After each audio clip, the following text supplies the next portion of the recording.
Your brand new iPhone deserves the best protection, and the iLune 3-pack screen protector plus 3-pack camera lens protector has you covered. Don't take risks with your iPhone. Click the link in the video description to shop now on Amazon. Welcome to Trega Insights, where we dive into the world of finance and economics. Today, we're going to explore a story that's got investors worried: President Trump's tariffs and their potential impact on the stock market. So, what's been happening with these tariffs? Well, remember how experts warned that they could slow down growth and raise prices, potentially pushing the economy into recession? That's exactly what happened when the administration postponed its most severe duties. But since then, President Trump has kept on going, defending his tariffs despite cracks appearing in the U.S. economy.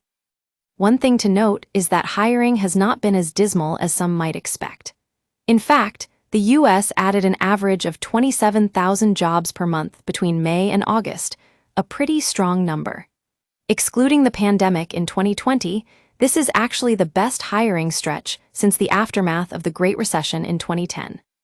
However, when it comes to inflation, President Trump says he's solved the problem. He claims we have almost no inflation anymore. But the data suggests otherwise. Inflation has actually reaccelerated since he announced those Liberation Day tariffs in April, and the latest report shows the situation is still getting worse. So, how are investors going to be affected? Well, U.S. statisticians measure inflation with two different metrics: the Consumer Price Index, CPI, and the Personal Consumption Expenditure, PCE, price index. The PCE price index is preferred by the Federal Reserve because it provides a more comprehensive measure of inflation and picks up adjustments in consumer choices quickly. The latest reading for the PCE price index was 2.7% in August, which is not only the highest reading in 6 months, but also a meaningful acceleration in inflation since April. And experts are predicting that trend will continue as companies pass along more tariffs to consumers. A Wall Street Journal survey of 67 economists puts PCE inflation at 2.9% in the fourth quarter, up from 2.4% in the second quarter. This leaves the Federal Reserve in a tricky position because policymakers must now balance a weakening jobs market with rising prices, a situation known as stagflation. The Federal Reserve typically raises interest rates to curb inflation, but they also cut them to stimulate economic growth. However, with both problems happening simultaneously, policymakers are in a bind. Recently, they cut interest rates by 1/4 point after holding rates steady since December. The stock market has usually performed well under those conditions, but there's an important caveat. When the economy suffers a recession during that 12-month window, the median return for the S&P 500 is actually negative.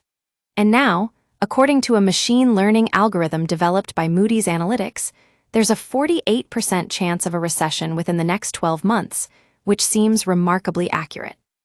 This algorithm correctly predicted every recession in the last 65 years, and we're dangerously close to the 50% threshold today. Investors should be at least somewhat worried about that data, because the S&P 500 has suffered an average peak-to-trough decline of 32% during recessions since 1960. So what does this all mean for investors? Well, according to Mark Zandi, chief economist at Moody's Analytics, the economy is on the precipice of recession. That's the clear takeaway. Consumer spending has flatlined, construction and manufacturing are contracting, and employment is set to fall. And with inflation on the rise, it's tough for the Fed to come to the rescue. So now is not the time to take big risks in the stock market. Instead, investors should make prudent decisions, like building a cash position and avoiding overvalued stocks to help mitigate any future losses.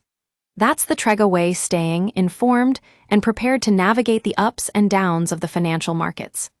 Thanks for tuning in to this episode of Trega Insights.